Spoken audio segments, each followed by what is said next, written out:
Notre invité ce matin, Marine Le Pen. Bonjour, Marine Le Pen. Bonjour. Vous êtes avec nous jusqu'à 9h pour répondre à mes questions. Ensuite, 9h, 9h30 avec les auditeurs pour répondre à toutes les questions des auditeurs, à la fois sur RMC et sur BFM TV. Attentat terroriste à Londres, plusieurs victimes, des lycéens français blessés. Ils venaient de Concarneau dans un état grave. Est-ce qu'on a besoin de plus de collaboration en Europe pour lutter contre le terrorisme ? De toute façon, de tout temps, les services de renseignement entre pays ont travaillé ensemble, pas seulement en Europe d'ailleurs, car se limiter à l'Europe serait à mon avis une erreur. Il faut également que nos services de renseignement travaillent avec les services syriens, qui sont plutôt très bien informés sur le développement du fondamentalisme islamiste, avec les services algériens, qui également sont de très bon niveau. Donc c'est une coopération mondiale qu'il faut obtenir dans ce domaine. Je vous rappelle que d'ailleurs, au moment de l'attentat je crois que c'était aux États-Unis, vous vous souvenez, hein, eh bien les services de renseignement russes avaient informé les services de renseignement américains que les deux frères en question, c'était à Boston. À Boston, c'est ça, avaient des profils dangereux et des visées manifestement terroristes. Qui étaient aux États-Unis depuis plusieurs années. Donc les bien deux sûr, frères. tous les pays du monde doivent évidemment collaborer et permettre à leurs services de renseignement de s'échanger des éléments qui permettent d'éviter les attentats. Pour peu qu'ils puissent être empêchés, car le problème aujourd'hui, on le voit bien, c'est une forme de terrorisme low cost, c'est-à-dire que ce sont des personnalités radicalisées qui, du jour au lendemain... Qui agissent seules, bien souvent. Qui agissent seules. Il n'y a plus les réseaux que l'on pouvait connaître au moment d'Al-Qaïda et des attentats des Twin Towers. Donc voilà, c'est une nouvelle forme de terrorisme qui nécessite de prendre toutes les mesures qui, à mon avis, ne sont pas prises aujourd'hui. Oui, vous dites « je vais éradiquer le terrorisme ». Oui. C'est ce que vous avez dit. Mais moi, je me souviens, dans une bien moindre mesure, de candidats qui disaient il n'y aura plus de SDF dans la rue, ou il n'y aura plus. C'est pas est-ce si simple, éradiquer le terrorisme? Est-ce si simple, franchement, Marine Le Pen? Oh, mais rien n'est simple, bien entendu, dans ce domaine. Mais il y a toute une série de mesures à prendre qui n'ont pas été prises. Lesquelles? Vous êtes président de la République, lesquels? Alors d'abord, premièrement, maîtriser nos frontières, car c'est pas l'alpha et l'oméga, mais c'est l'alpha. Sans cette condition, nous sommes totalement aveugles. La Grande-Bretagne maîtrise ses frontières. Oui, d'accord. Enfin, sauf que je pense qu'on découvrira que peut-être c'est un citoyen britannique en l'occurrence. Oui, donc maîtriser ses frontières, ça ne... Il faut évidemment expulser immédiatement tous ceux qui ont un lien avec le fondamentalisme et qui sont étrangers, car nous n'avons aucune raison de prendre ce risque de laisser sur notre territoire des étrangers dont nous sommes convaincus qu'ils sont radicalisés. Il faut la déchéance de la nationalité pour ceux qui sont dans cette situation et qui sont convaincus d'avoir des liens avec le fondamentalisme islamiste. Il faut fermer les mosquées radicales. Il faut expulser les prêcheurs de haine. Il faut couper l'oxygène et notamment les finances à l'intégralité de ces structures qui pullulent sur notre territoire et qui, sous le masque d'associations sociales, culturelles, sont en réalité des associations prosélytes. C'est-à-dire qu'il faut vraiment mener la guerre, non pas seulement au terrorisme, mais à l'idéologie qui est à la base de ce terrorisme, c'est-à-dire le fondamentalisme islamiste. Est-ce que vous pensez que, par exemple, en France, l'État français ne le fait pas? Il ne le fait pas. Aujourd'hui, il ne le fait pas. Je vais vous donner un exemple clair. Il y a un article du Code pénal qui s'appelle l'article 411-4, qui est l'article qui permet de condamner ceux qui sont convaincus d'intelligence avec l'ennemi. Mais pour cela, il faut que l'ennemi soit désigné. Or, le gouvernement français n'a toujours pas fait la liste des organisations qui sont des organisations ennemies de la France. Al-Qaïda, Boko Haram, Al-Nosra, et etc., etc. Mais cette liste n'existe pas. Donc l'article 411-4 ne peut pas aujourd'hui être mis en œuvre. Objectivement, c'est une gigantesque carence. Et puis ça, c'est sur notre territoire. Alors vous étiez au Tchad, justement. Parlons de la lutte contre le terrorisme, puisque les troupes françaises luttent contre le djihadisme au Sahel. Voilà, donc je suis allé au Tchad, rencontrer les militaires de l'opération Barkhane, mais également rencontrer le président de la République du Tchad, qui est à la tête du G5 Sahel, qui vise en réalité à constituer une armée africaine qui est soutenue par la France dans la lutte contre le terrorisme islamiste. Si nous ne continuons pas à lutter contre les groupes armés terroristes dans le Sahel, il est évident que nous ne pourrons pas maîtriser ceux qui viendront. Donc nous maintenons nos troupes là-bas. Bien sûr, il faut maintenir nos troupes et il faut peut-être transformer... Bonne décision du président de la République. Oui, mais d'ailleurs que nous avons soutenu, que ce soit l'intervention au Mali ou que ce soit l'opération Barkhane, nous avons soutenu cela. Mais encore faut-il donner à notre armée les moyens. Et peut-être faut-il aussi donner aux armées africaines les moyens. Nous devons les aider en termes de structuration, de matériel, ça n'est pas de l'argent d'encadrement. Oui, ça n'est pas de l'argent perdu. L'objectif, encore une fois, n'est pas que la France reste ad vitam aeternam là-bas. L'objectif est de permettre, encore une fois, la structuration de ces armées africaines pour qu'elles puissent elles-mêmes assurer la sécurité de leur territoire. Car on le voit bien, et j'en ai longuement discuté avec le général de Walmont, dès que la pression se lève sur un territoire, les terroristes islamistes reviennent. Et ça, c'est un danger absolument majeur. Donc c'est aussi en amont dans cette bande du Sahel qu'il faut absolument intervenir. Revenons en France. Démission de Bruno Le Roux, qui était ministre de l'Intérieur. Logique, cohérente? Oui, c'est cohérent, oui. Cohérent? Pourquoi cohérent? C'est cohérent parce que je pense qu'il admet lui-même qu'il est coupable de faits qui sont éminemment contestables. Objectivement, le fait d'embaucher comme assistante parlementaire des gamines de 15 et de 16 ans, il n'y a pas une justification possible. Je pense que M. Leroux s'en est évidemment rendu compte. Vous faites le parallèle avec François Fillon ? Non, enfin, je fais pas le parallèle avec François Fillon pour une raison simple, c'est que l'un est ministre et l'autre, en l'occurrence, ne l'est pas. Bon, en tout cas, sur leur fonction, la situation est différente. Oui. Est-ce que vous avez des doutes sur la probité de François Fillon et sur ses rapports à l'argent?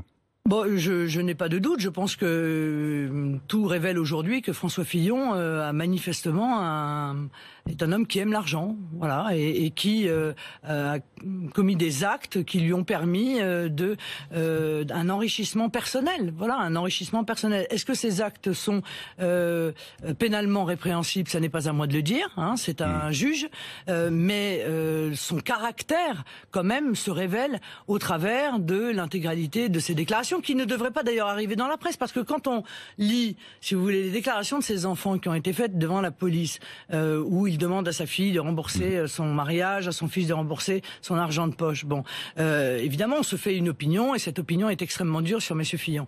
Mais quand on est garant de l'état de droit, quand on y est attaché, objectivement, ça vous choque pas cette violation systématique du secret de l'enquête, du secret de l'instruction, avec des procès-verbaux qui sont dans l'intégralité des journaux?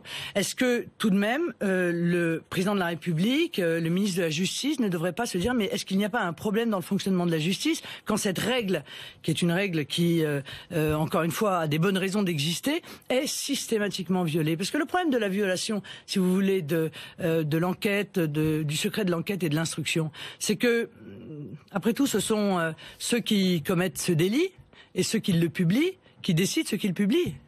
Est-ce qu'ils vont publier des choses qui sont à décharge, par exemple, dans l'enquête? Probablement non, parce que ça fait moins le buzz.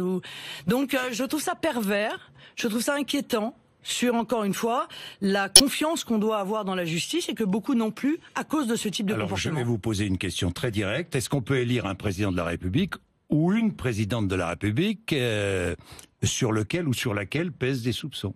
Non, mais c'est quoi un soupçon? Je pose la question. C'est un soupçon?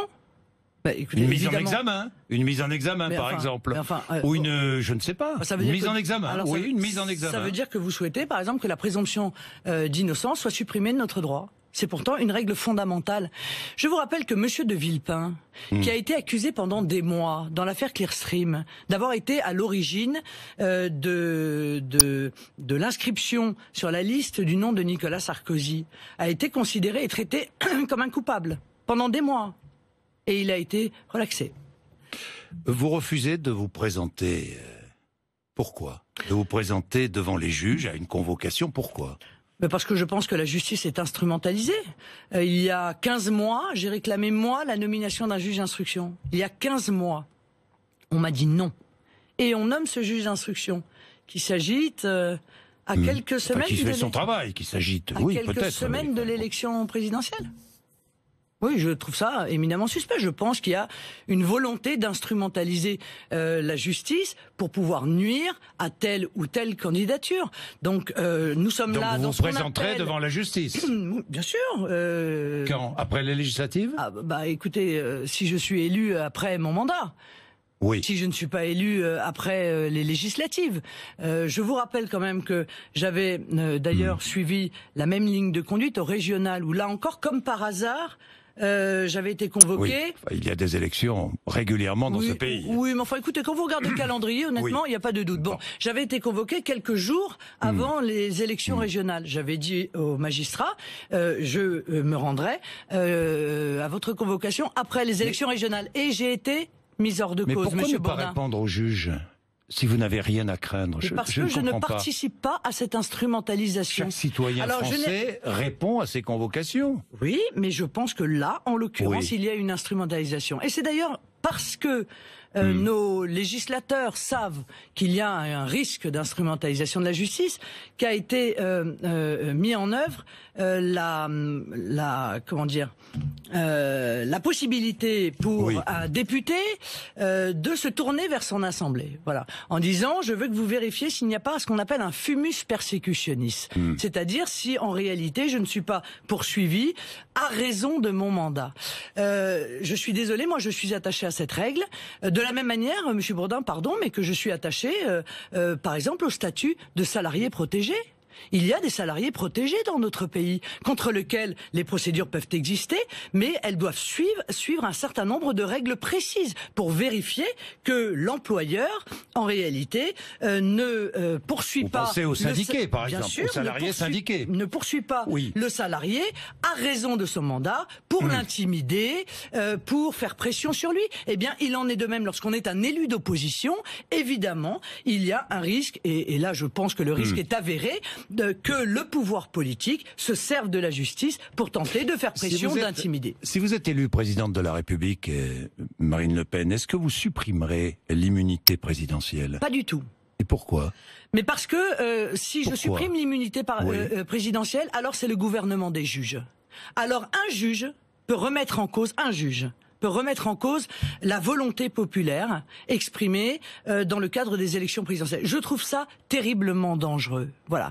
Beaucoup plus dangereux, très entre nous, que de laisser en place l'immunité présidentielle. La voix du peuple passe devant la justice? Ah oui, bien sûr. Oui. Évidemment. Donc François Fillon a raison. François Fillon a entièrement raison. Mais Monsieur Bourdin, évidemment que un juge ne peut pas remettre en cause. Non mais d'accord, mais c'est pas la justice. La justice, ce sont des hommes et des femmes, pardon. Dans les juges, il y a toute une série de gens. Il y a des juges remarquables, et puis il y a des juges qui sont politisés. Nous le savons. Enfin, je veux dire, l'existence même du syndicat de la magistrature le démontre. Il y a des juges qui sont d'accord, mais minoritaires. Mais ça fait combien de juges, dites-moi? Combien ça en fait quand même? Alors c'est minoritaire sauf le jour où vous tombez dessus. Et là, croyez-moi que c'est un fait, ça devient un fait quand même majoritaire. Un syndicat de la magistrature qui intervient dans l'intégralité des élections pour distribuer les bons points, pour appeler à voter. Donc vous donnez raison à François Fillon. Pour ou contre les uns et les autres, qui punaise sur un mur des cons, des responsables politiques, des parents de victimes. Il y aura procès qui va arriver en 2018. Combien de temps a mis ce procès pour arriver? 4 ans. 4 ans.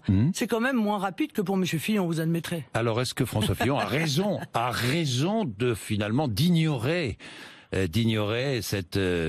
ces poursuites judiciaires? Écoutez, soit M. Fillon se considère, encore une fois, comme innocent et il n'a pas de raison de retirer sa candidature, soit il se considère comme M. Leroux comme coupable, et à ce moment-là, il en tire les conclusions. Marine Le Pen, le débat de lundi soir, il y a eu 2 petites anecdotes. Vous vouliez, c'est vrai que lorsqu'il y a eu interruption dans le débat, vous souhaitiez pouvoir vous asseoir pour la seconde partie. C'est vrai ou pas? C'est-à-dire que je suis une femme. Ça vous aura pas échappé. Oui. Bon, et donc je porte des talons, ça vous a pas échappé non plus.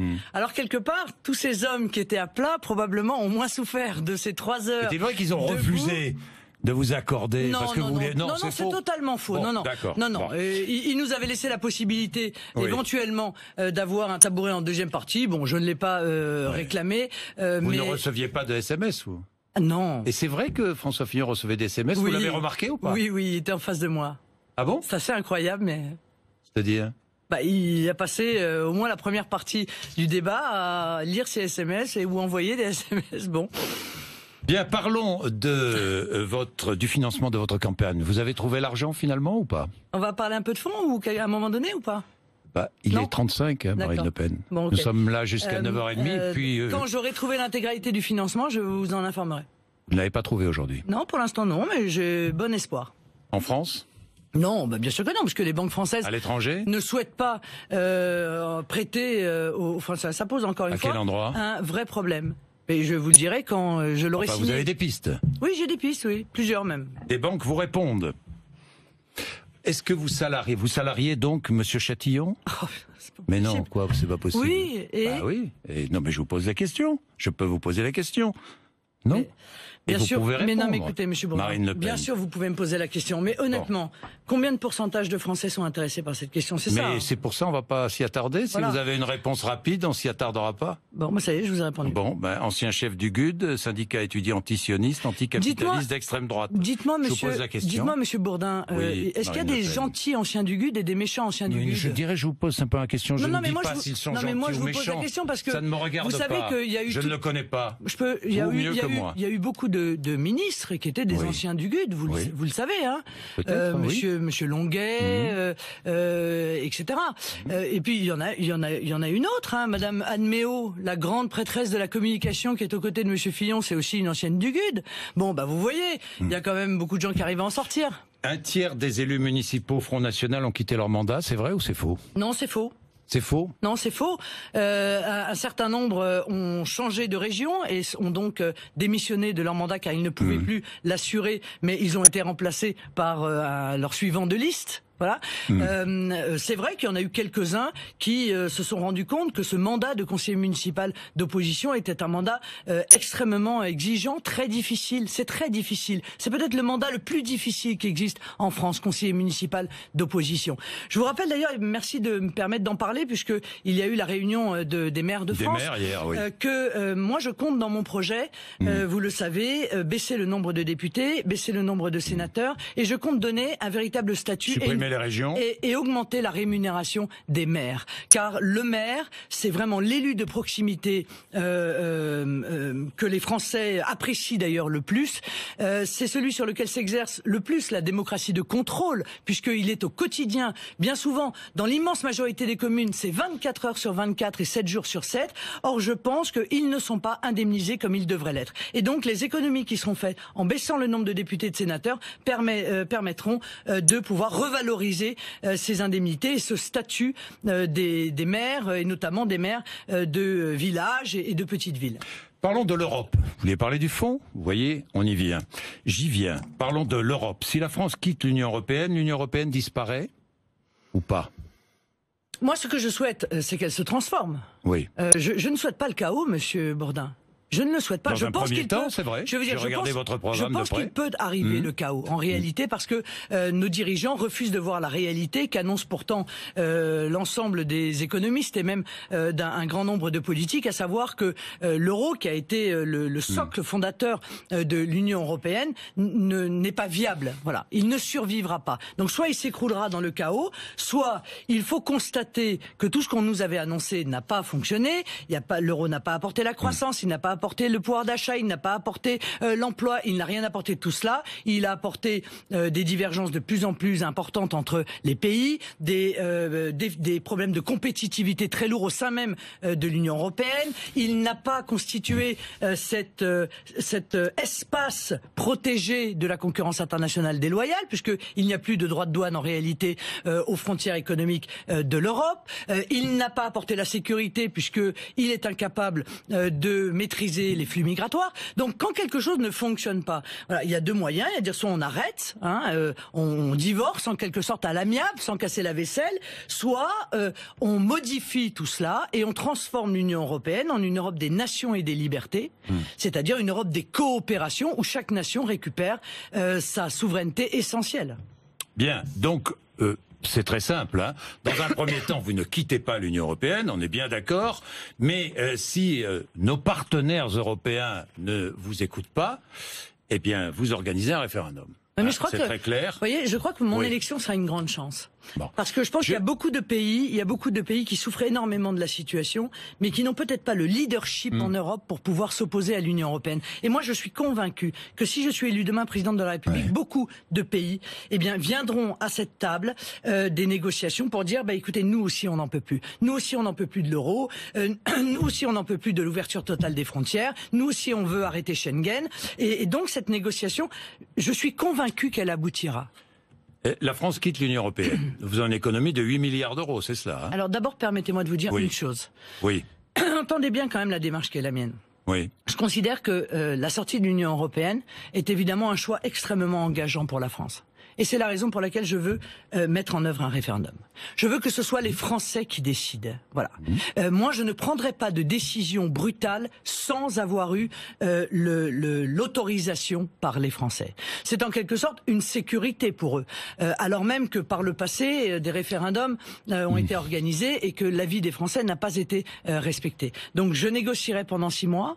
Quelle que soit l'issue de la négociation, il y aura de toute façon un référendum pour que les Français valident la négociation ou prennent une autre Et décision. vous partez, effectivement, si les Français vous disent non. Mais bien sûr. Marine Le Pen, donc nous quittons l'euro, nous abandonnons cet euro, nous quittons l'Union européenne, imaginons, 8 milliards d'euros sur un budget de la France de 400 milliards d'euros, ça représente assez peu la contribution de la France à l'Union européenne, l'économie faite est minime.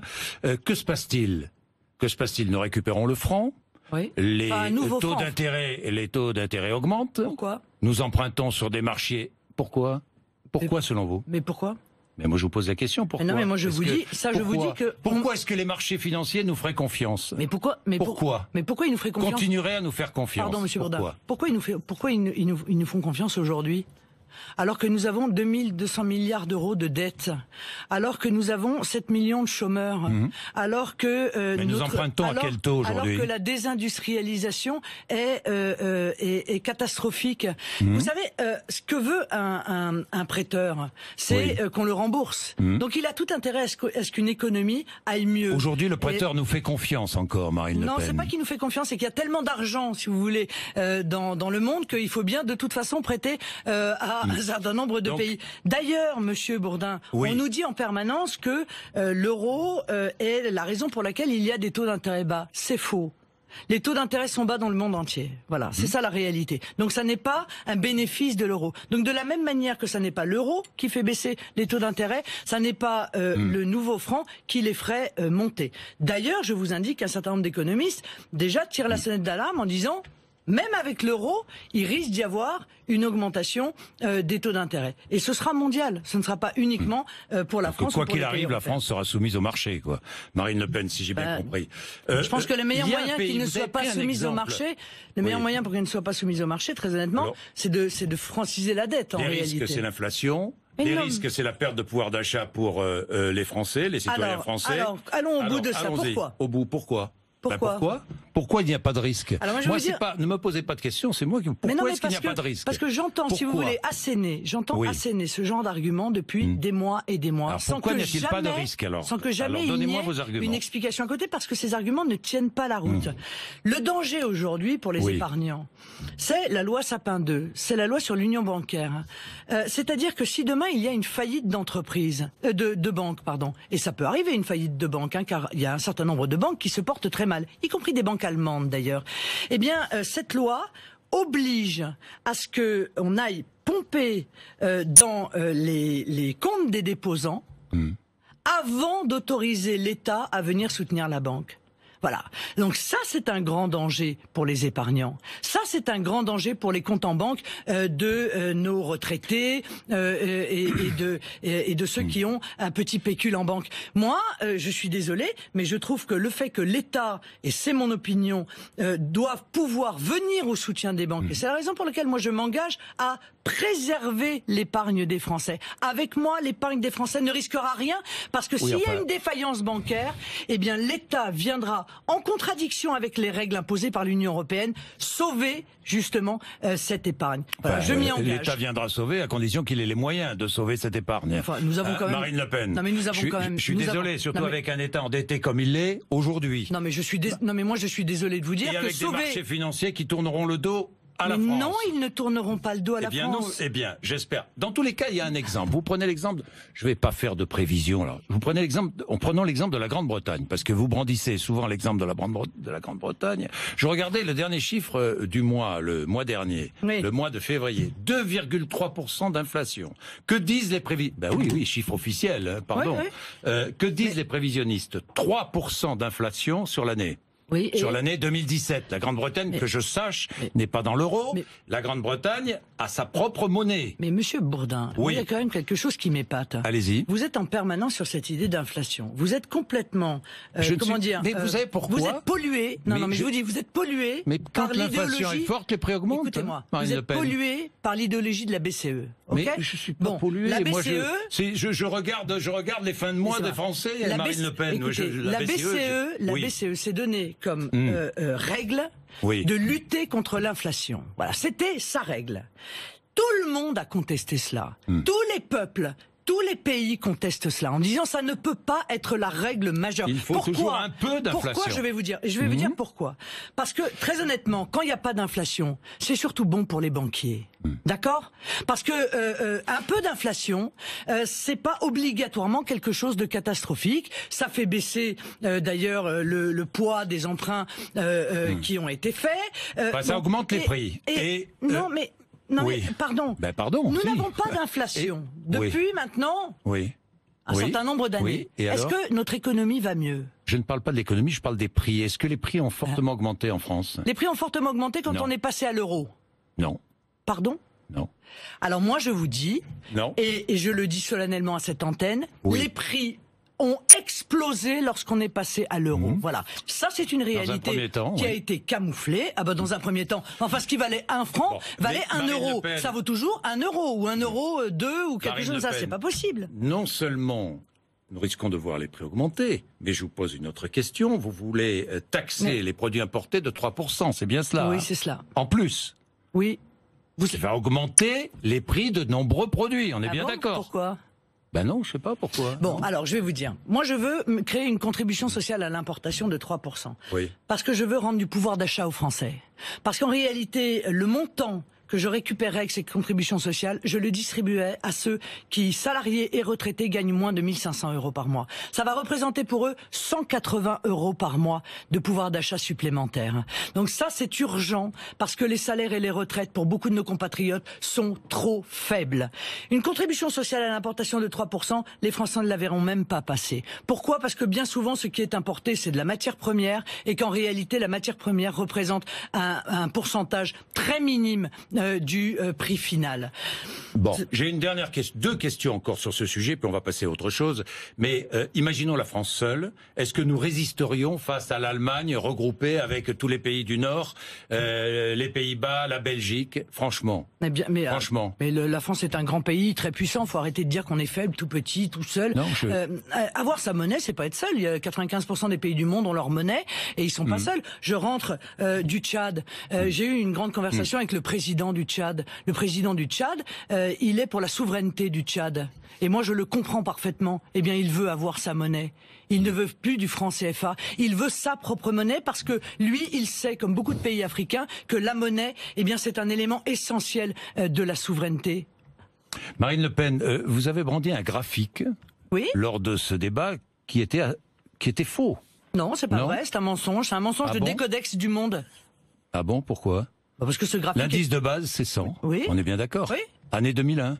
Non, 2010. Mais oui, vous avez pris et alors l'année 2001. C'est normal, pas Monsieur pareil, Bourdin. Hein, le calcul n'est pas le même. Hein. Non, mais écoutez, Monsieur Bourdin, moi, ce que je veux démontrer, c'est on me dit que l'euro n'a aucune influence sur la production industrielle. Donc, je prends l'année 100 de 2000 pour démontrer que l'euro a eu une influence. Oui, l'euro a eu une influence. De la France, de l'Italie et de je vais vous l'Espagne. dire, mais on est bien d'accord. Mais écoutez, Monsieur Bourdin, ça, ce sont des chiffres de l'OCDE. personne ne les a contestés. Mais oui, l'Allemagne est repartie. La France s'est stabilisée, a stabilisé sa production. Non, après 2008, non. après la crise de 2008, ça n'a rien à voir avec l'euro. La crise est venue des États-Unis, Marine Le Pen. Monsieur Bourdin. Oui. L'euro a une influence majeure sur les différentiels de compétitivité entre l'Allemagne et la France. Et je voudrais vous demander quelque chose, puisque je suis en face de vous, Monsieur Bourdin. Vous avez organisé il y a quelques jours un débat sur l'euro. Est-ce que vous pourriez juste inviter un économiste qui est pour le retour sur l'euro? Oui, il y a eu un débat sur l'euro qui a été organisé sur avec RMC, que des gens qui sont pour l'euro. Alors, est-ce que vous pourriez... Alors voilà, moi je vous donne... Non mais Monsieur Bourdin, adressez-vous à la direction de BFM TV. Je vous donne 188 économistes, c'est une liste qui remettent en cause l'euro. Alors je vous le donne. Dites-moi, vous pourriez même inviter Monsieur Sapir. Vous parliez de production donc industrielle, on est bien d'accord. Vous n'avez pas pris l'exemple de la Grande-Bretagne encore une fois. C'est dommage, non? Parce que la production industrielle de la Grande-Bretagne n'a pas plus augmenté que la production industrielle de la France. Or, la Grande-Bretagne n'est pas dans la zone euro. Mais d'accord, mais alors, vous voulez qu'on joue à ce genre de choses? Pourquoi j'aurais mis la Grande-Bretagne? Puisque précisément, moi, je veux montrer que l'euro a entraîné une divergence entre l'Allemagne et les pays du Sud auxquels... ce groupe auquel nous appartenons. Alors moi, je vais vous donner un autre chiffre. Depuis 2007, on va prendre l'exemple de la Suède et de la Finlande, parce que leur économie se ressemble énormément. Eh bien, la Suède, qui a refusé l'euro par référendum en 2003, comme vous le savez, a eu une croissance depuis 2007 de 15%. Et la Finlande, qui est dans l'euro, a eu une croissance de 0%. Donc oui, je dis, l'euro est un problème majeur pour retrouver de la croissance, pour recréer de l'emploi dans notre pays. Et nous avons besoin d'avoir une monnaie qui est adaptée à notre économie. Aujourd'hui, la monnaie, chacun le dit, le FMI le dit, l'OFCE le dit, est une monnaie qui est surévaluée par rapport à notre économie. Et avoir une monnaie surévaluée, eh bien, c'est manquer d'oxygène. Et c'est exactement ce que subit la France. Pourquoi est-ce que vous avez refusé de débattre avec Emmanuel Macron ici même? Parce que c'était sur BFM. Ah bon? Oui.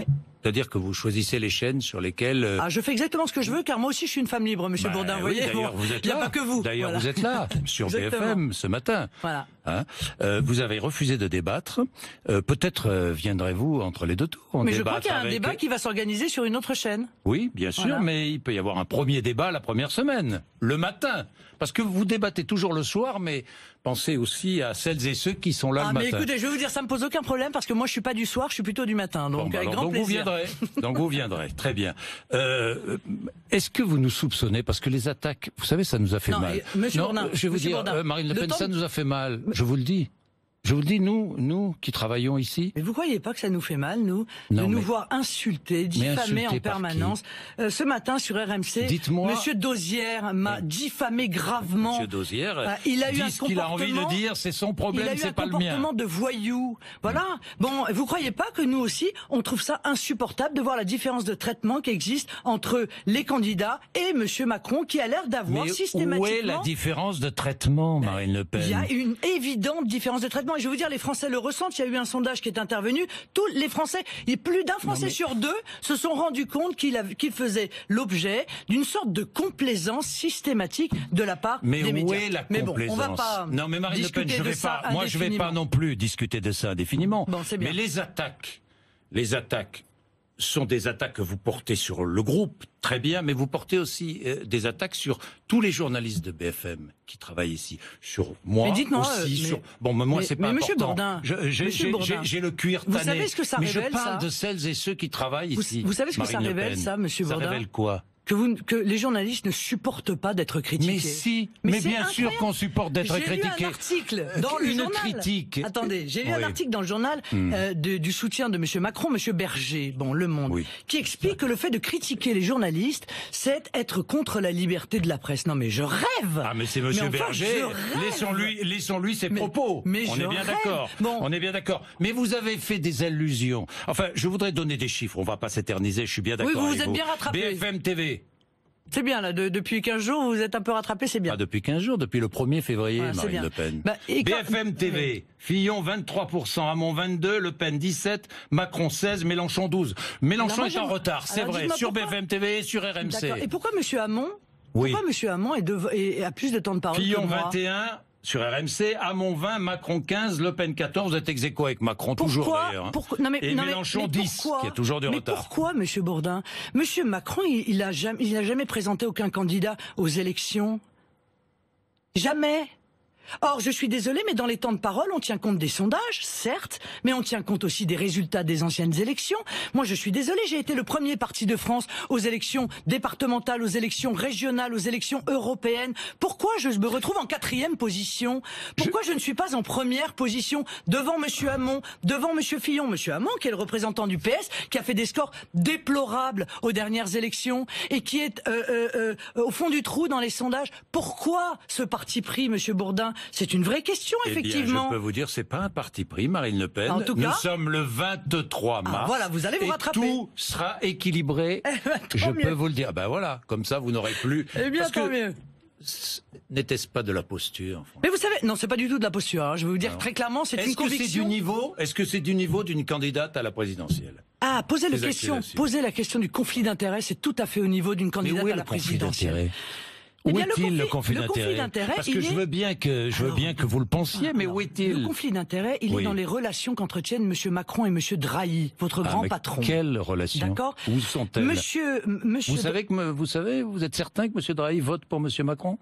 Bah écoutez, je sais pas, mais vous êtes certaine de cela ou pas? C'est que le patron d'Altis, qui appartient au groupe de Monsieur Drahi, a quitté Altis pour aller faire la campagne de Monsieur Macron. Mais pas du tout, monsieur. Vous voulez que je vous dise parce que vous ne connaissez pas. Mais aussi, je connais très bien. Mais non, vous ne connaissez pas la réalité des choses. Qu'est-ce qui s'est passé? Monsieur Bourdin, Monsieur Mourad a quitté le groupe et le groupe souhaitait qu'il quitte le groupe. On est bien d'accord. Qu'a-t-il fait, Monsieur Mourad? Il est allé dire qu'il avait rejoint Monsieur Macron, mais auprès de Monsieur Macron, personne ne l'a jamais vu. Bon, alors il faut quand même que ceux qui nous écoutent entendent ce que je vais dire. Alors allez-y. Monsieur Drahi a bénéficié de la part de Monsieur Macron de l'autorisation de racheter SFR, alors que Monsieur Montebourg, qui était ministre avant lui, s'y était très vivement avant l'arrivée d'Emmanuel Macron, Vivendi avait annoncé son intention de vendre à Numéricable. Avant l'arrivée de Monsieur Macron au ministère. Mais c'est Monsieur Macron qui a donné l'autorisation, et vous le savez pertinemment. Donc moi, je pense qu'il y a des conflits d'intérêts. Je pense que Monsieur Macron est le candidat des intérêts privés, il est le candidat des intérêts particuliers. Ça a d'ailleurs été démontré avec son conseiller santé, qui est un des grands lobbyistes de Servier et qui a fait intégrer dans le programme de Monsieur Macron le remboursement. C'est le remboursement des médicaments contre l'hypertension, qui, comme par hasard, est justement un domaine dans lequel le laboratoire Servier fait. Ça n'a rien à voir avec nous. Non, nous sommes rassurés. Non, mais ça veut dire qu'il y a plusieurs éléments. Vous croyez qu'avec mon portable, je reçois des ordres de Monsieur Drahi? Franchement. Oui, je crois effectivement que. Vous croyez ça? Je crois que les gens qui sont propriétaires des journaux et des radios ont une influence sur la ligne éditoriale. Vous croyez ça? Oui, je le crois. Sincèrement. Oui, je crois qu'ils ont. Vous croyez ça? Je crois qu'ils ont une influence sur la ligne éditoriale. Oui, oui. Bon, ça me laisse pantois. Il est 8h57. Nous allons répondre aux questions de nos auditeurs. Vous allez répondre aux questions de nos auditeurs entre 9h et 9h30. Vous êtes sur RMC et vous êtes sur BFM TV.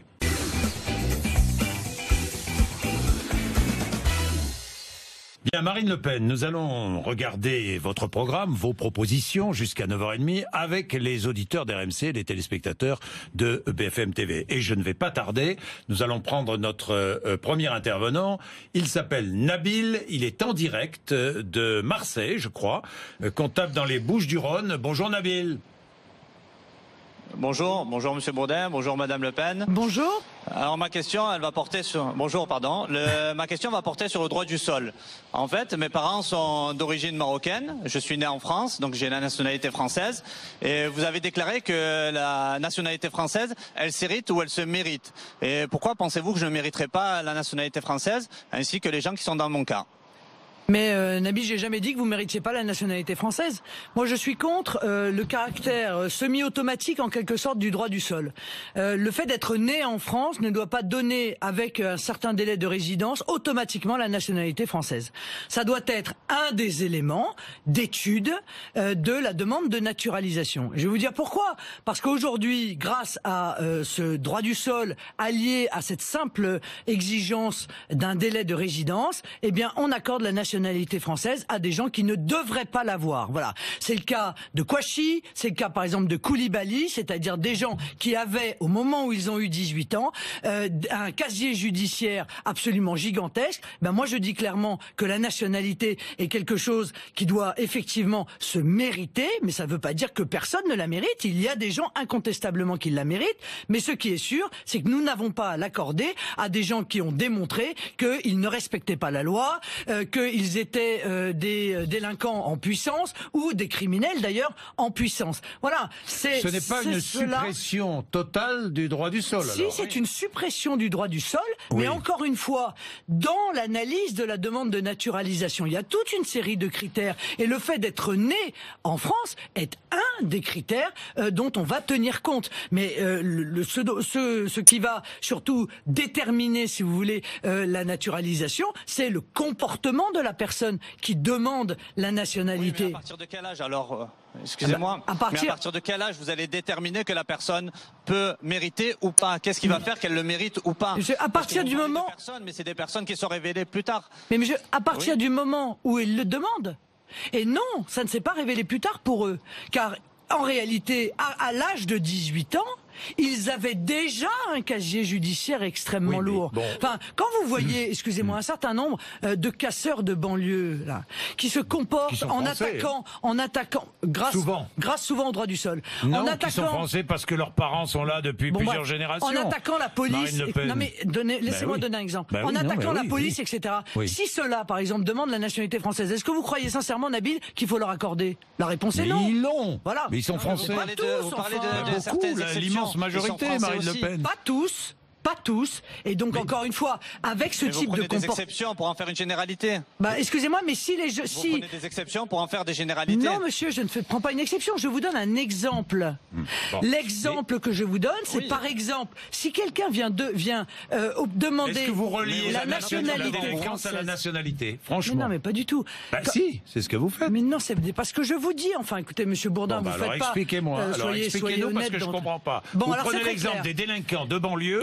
qui sont évidemment condamnables. Ok, alors imaginons que dans ces délinquants, il y ait des jeunes qui vont obtenir la nationalité automatiquement à 18 ans parce qu'ils sont nés sur le territoire national. Eh bien avec moi c'est non. Voilà, c'est non. À cela, je refuserai la nationalité. Là, c'est clair. Vous en faites quoi de ces jeunes dont les parents sont là depuis? C'est-à-dire s'ils sont pas français? De toute façon, ils sont français, Marine Le Pen. Monsieur Bourdin, on se met dans la situation de l'acquisition de la nationalité. Donc ne changez pas de sujet. Si vous voulez qu'on parle des délinquants qui sont français, on en parlera. Mais ça n'est pas le sujet d'aujourd'hui. Donc oui, je supprime le droit du sol. D'ailleurs, j'ai vu que monsieur Fillon avait abandonné la suppression du droit du sol dans son projet parce que je pense que les centristes de l'UDI ont exigé cela de lui. Eh bien moi, je suis pour la suppression du droit du sol. Vous êtes aussi pour une taxe sur les étrangers salariés. On est bien d'accord, hein? Enfin, c'est ça pour les salariés étrangers. C'est pas une taxe sur les étrangers, c'est une taxe sur les contrats de travail des étrangers, oui. Oui, une taxe que paiera le patron. Exactement. Oui, mais c'est donc sur les étrangers salariés, pardon. Bah non, c'est une taxe payée par les entreprises, 10% par mois. 10% par mois. Oui. Ça va coûter cher à l'entreprise. Ça va coûter cher à l'entreprise, c'est le but. Oui. Le but, c'est que soit l'entreprise va chercher un travailleur étranger parce qu'il a un talent particulier, parce qu'il apporte une plus-value dans l'entreprise. Et à ce moment-là, il n'hésitera pas, évidemment, à payer ce prix de 10% supplémentaire. Mais si c'est pour utiliser les étrangers comme de la main-d'œuvre... un 13e mois, quoi. Si c'est pour embaucher des étrangers, pour s'en servir comme d'une main-d'œuvre à bas coût, je trouve d'abord que c'est méprisant pour eux et que c'est scandaleux à l'égard des Français qui sont au chômage. Voilà, là encore, j'assume et ma position est extrêmement claire sur ce sujet. Oui, alors la taxe existe aujourd'hui, mais elle est limitée, hein, cette taxe. C'est une taxe à l'embauche, aux extra-communautaires. Oui, uniquement limitée aux extra-communautaires. Oui, en plus. Bon, donc mais en tout cas, le principe existe. Là, tous les étrangers, d'où qu'ils viennent, seraient taxés, quoi. Oui.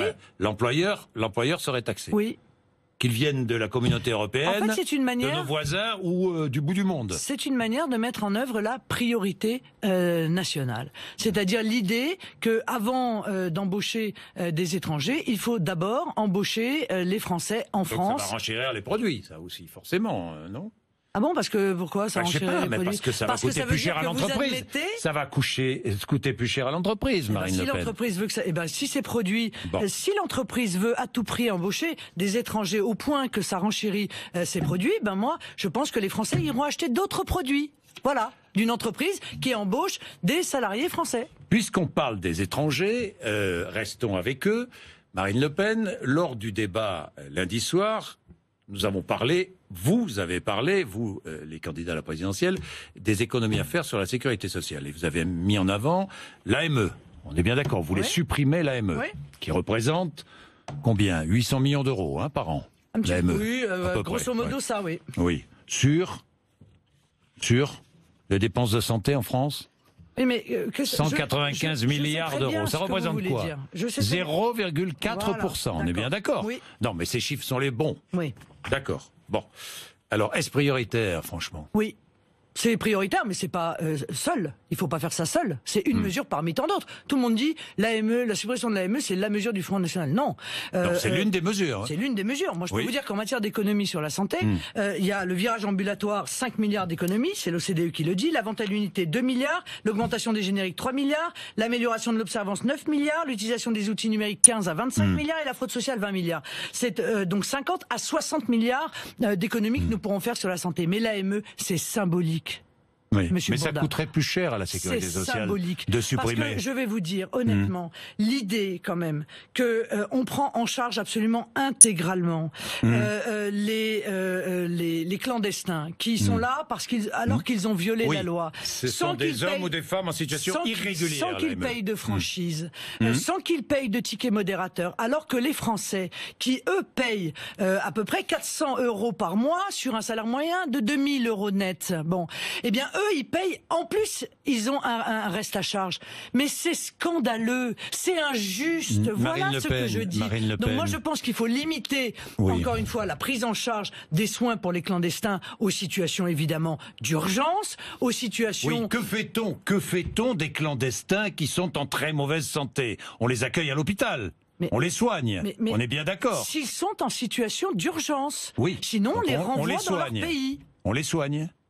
Mais s'ils sont en situation d'urgence, comme dans tous les pays du monde. C'est-à-dire que ces clandestins qui arrivent en France en mauvaise santé, qui ne sont pas pris en charge, leur santé se dégrade, ça va coûter la prise en charge de plus en plus cher. Mais non, parce que... C'est ce que dit un rapport de l'Inspection Générale des Finances et des Affaires Sociales. Oui, eh bien non. Mais vous le savez bien. Eh bien non, car un clandestin, il n'a pas vocation à rester en France, c'est clair ?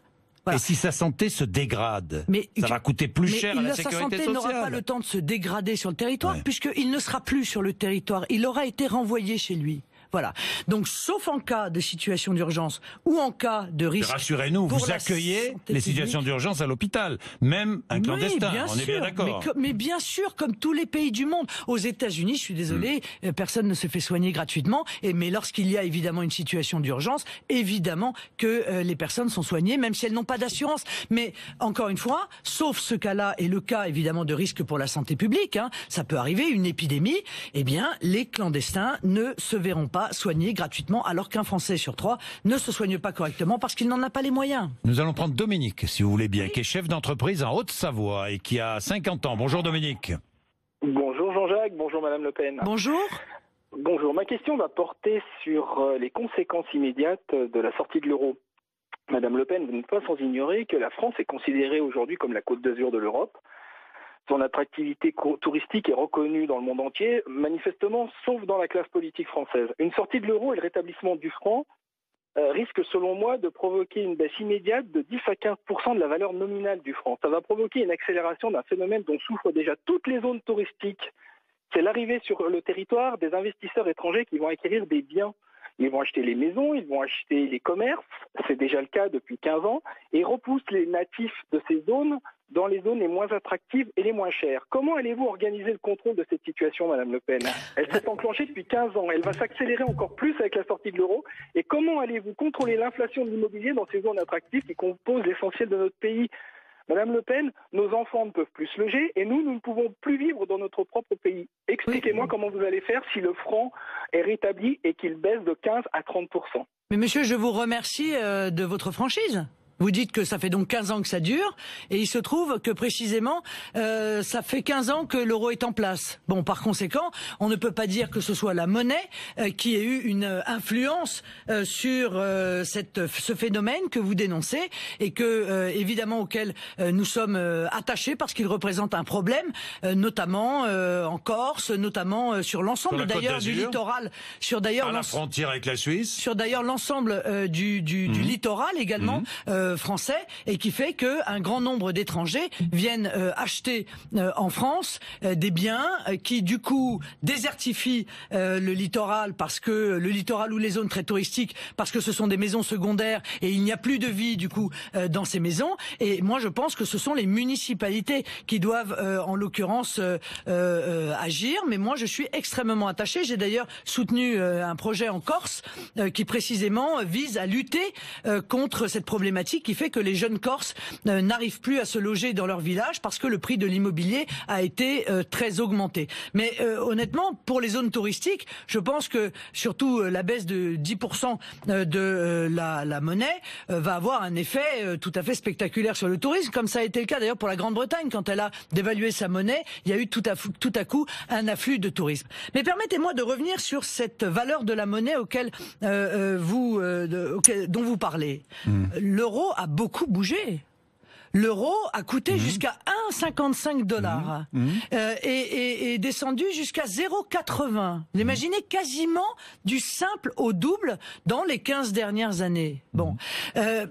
Par conséquent, oui, une monnaie fluctue, évidemment. Oui. Mais oui, et l'euro nous a permis de payer nos pleins moins cher à la pompe à essence un certain temps. Marine Le Pen. Ah bon? Ben oui, ah bon, oui. Ah bon, oui. Non, je crois pas. Parce que l'euro était fort. Ben bien sûr, Marine Le Pen, bien sûr. Mais est-ce que vous savez qu'en réalité ça n'agit? Est-ce que vous savez qu'en réalité ça n'agit que sur 20% du prix du pétrole à la pompe, la monnaie?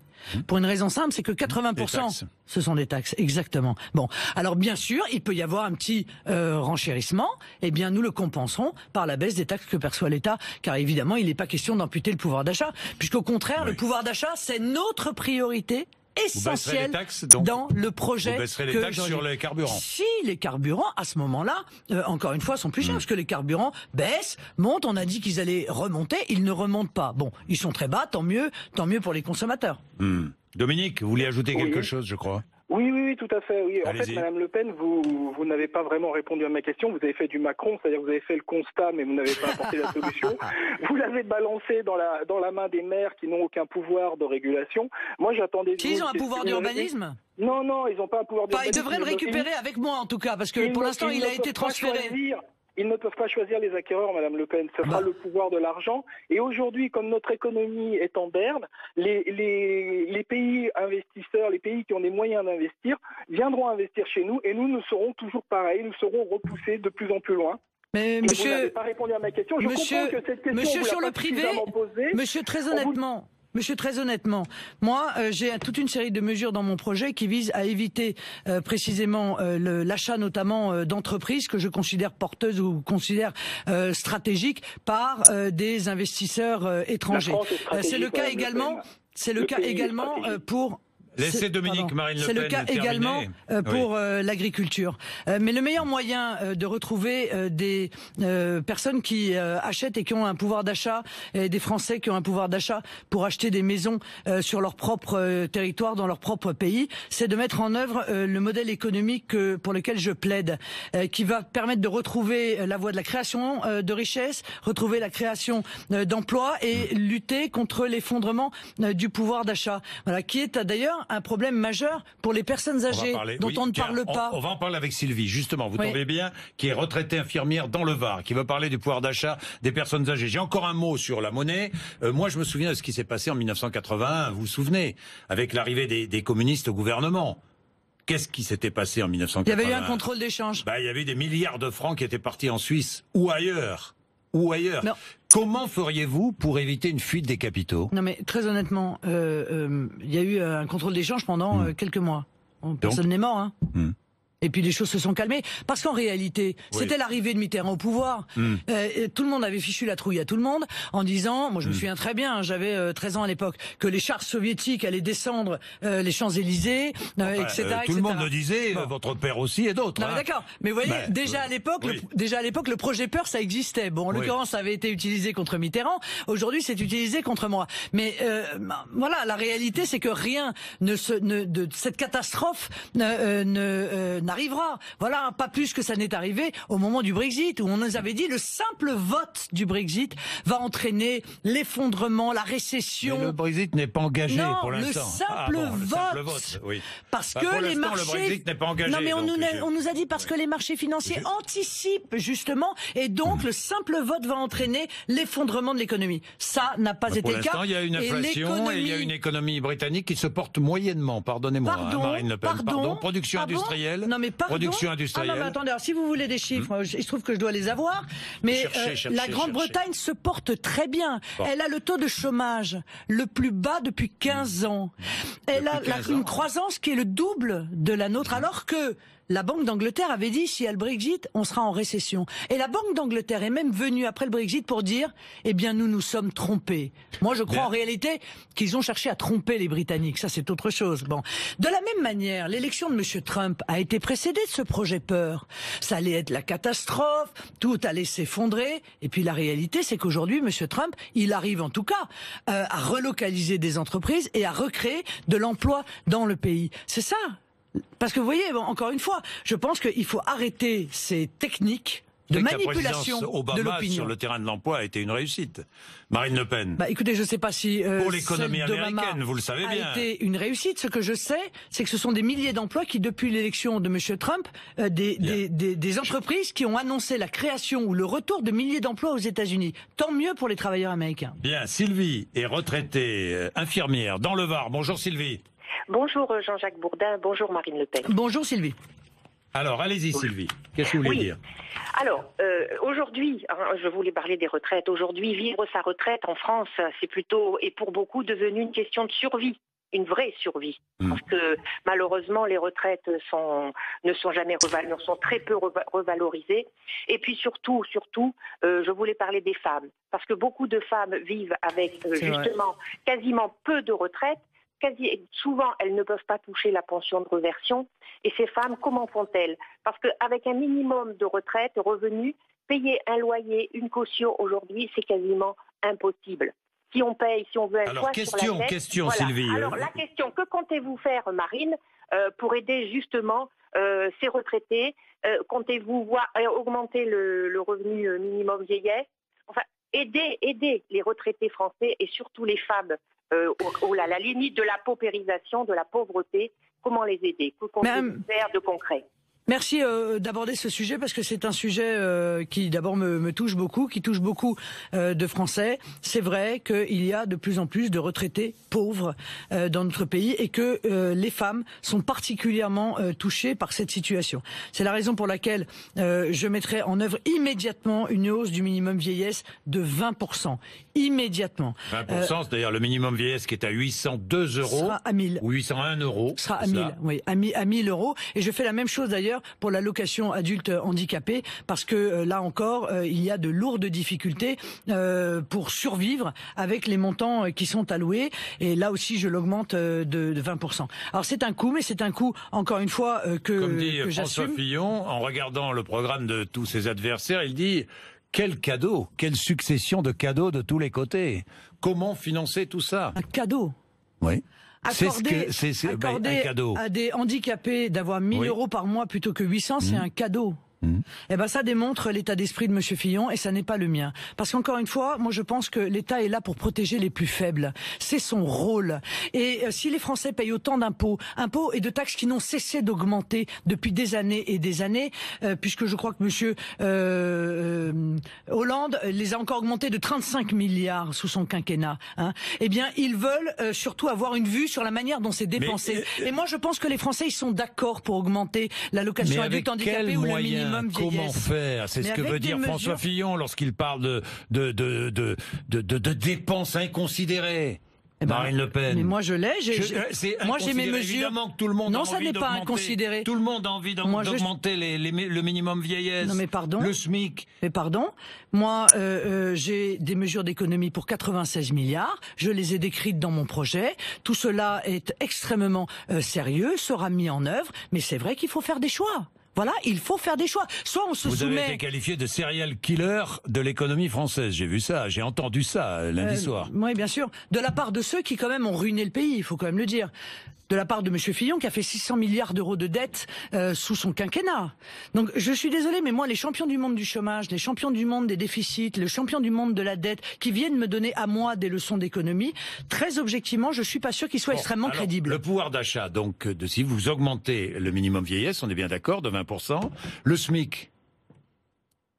Non, le SMIC, on vous l'augmente. Augmentez ou pas? Je pense qu'il faudra. Là, pour l'instant, il a été gelé. Vous proposez une prime, je crois. Voilà. Moi, je pense que les entreprises, excusez-moi, pardon. Oui. Je pense que les entreprises sont, pour beaucoup, dans de grosses difficultés. Pour moi, les entreprises, c'est surtout les TPE-PME. C'est quand même l'immense majorité du maillage économique de notre pays. Aujourd'hui, elles sont bien souvent à la gorge. Bon, et je parle pas des indépendants qui, avec le RSI, n'arrivent même plus à sortir la tête de l'eau. Donc, moi, l'idée, encore une fois, c'est de faire financer cette prime de pouvoir d'achat par la contribution sociale à l'importation. C'est 15 milliards que je dégage. Ainsi que je redistribue, encore une fois, pour les petites retraites, pour les petits salaires. Ça veut dire que non seulement... Non, mais ça veut dire que, vous voyez, les femmes âgées dont parlait Sylvie tout à l'heure, non seulement elles auront un minimum vieillesse qui augmentera à 1000 euros, mais de surcroît, elles auront ces 180 euros par mois supplémentaires grâce à la prime de pouvoir d'achat. Et puis tout le reste. Parce que l'objectif, c'est de faire baisser le prix des médicaments, par exemple. Aujourd'hui, le prix des médicaments est, dans certains domaines, extrêmement cher. On n'est pas là pour engraisser les laboratoires. On est là pour faire en sorte, et ça c'est l'État stratège qui doit intervenir, que l'offre de médicaments soit accessible évidemment au plus grand nombre. Or vous savez très bien comment ça se passe. Bon, en réalité, certains laboratoires fixent le montant de leurs médicaments en fonction du montant de remboursement de l'État. Ben voyons, c'est pas plus facile comme ça, n'est-ce pas? De la même manière, pour les mutuelles, je l'ai dit pendant le débat à TF1, pour les mutuelles, il faut faire baisser les mutuelles. Et le meilleur moyen de faire baisser les mutuelles, c'est encore une fois de lutter contre ces frais de gestion qui représentent 25% quand même des dépenses des mutuelles. Vous vous rendez compte? Alors c'est des études, des plaquettes, de la publicité et je ne sais quoi d'autre. Mais 25%, c'est 25% de plus que payent en l'occurrence, les Français. C'est quand même 8 milliards, c'est pas rien. Bon, j'ai deux questions. Une question Facebook. Que comptez-vous faire du nucléaire, si vous êtes élu? C'est une question que nous pose Nadine, je crois. Non, Kelvin. Vous avez botté en touche sur cette question lors du débat sur TF1. C'est ce que nous dit cet auditeur. Non, j'ai pas eu le sentiment de botter en touche. Non, pas du tout. Non, mais moi, je suis vous gardez le nucléaire? Ah oui, je suis pour garder le nucléaire. C'est quoi qu'il arrive? Je ne sais pas, parce que les réacteurs vieillissent. Oui, justement, il faut que l'État s'engage sur le grand carénage. Voilà. Ouais. Ça, c'est une évidence, parce que garder le nucléaire, des milliards d'euros et des dizaines de milliards d'euros. C'est vrai, mais une indépendance aussi énergétique de la France, mais une énergie qui précisément ne pollue pas l'air, à la différence d'un certain nombre d'autres, et des centrales qui peuvent parfaitement vivre pour certaines 20 ou 30 ans de plus, pour peu que justement on engage, pas au dernier moment, qu'on engage ce grand carénage. Donc moi je suis pour conserver encore une fois l'énergie nucléaire. Ça ne veut pas dire que je n'investis pas dans les énergies renouvelables. Je pense qu'encore une fois l'État stratège doit s'investir sauf dans l'éolien, massivement. Voilà, exactement. Vous n'en voulez pas? Dans la filière hydrogène. Je ne veux pas d'éolien nulle part. Voilà, c'est épouvantable, c'est cher. Sûrement certaines entreprises ont été très heureuses de nous les vendre, mais la réalité c'est que c'est une vraie pollution, non seulement visuelle, mais je crois que nous découvrirons dans le futur probablement les conséquences que ça a sur la santé des habitants qui vivent autour de ces éoliennes. Bien. Marine Le Pen, merci. Vous voyez qu'on n'est pas si mal sur BFM TV. Ah, écoutez, aujourd'hui, vous avez été très bien. On a parlé du fond. Ah vous voyez. Enfin, au moins pendant la deuxième partie. Vous voyez. En fait, ce sont les auditeurs qui sont... ce sont les auditeurs qui posent des questions de fond. Les auditeurs sont effectivement prioritaires. Ben oui, mais ils posent des questions de fond. Effectivement, les meilleurs. Et vous remarquerez quand même que les auditeurs posent souvent des questions que ne posent pas les journalistes. Oui, enfin. Ah oui, c'est la réalité. C'est pour ça qu'ils sont avec nous. C'est pour ça qu'ils sont de plus en plus nombreux et qu'ils sont de plus en plus nombreux. Donc vous reviendrez. Tiens, je vous attends pour ce débat entre les deux tours. Le matin. Bien sûr. Vous ne me direz pas non cette fois. Mais dites-moi, quand vous faites votre pub, c'est décompté de mon temps de parole? C'est pas ma pub. Est-ce que c'est décompté de mon temps de parole? Moi, je pense à celles et ceux qui nous regardent comme vous dites. Oui, ils peuvent regarder une autre chaîne aussi. Bien sûr. Bah, vous voyez. Non, mais vous pouvez faire tous les débats que vous voulez. Bien, il est 9h28.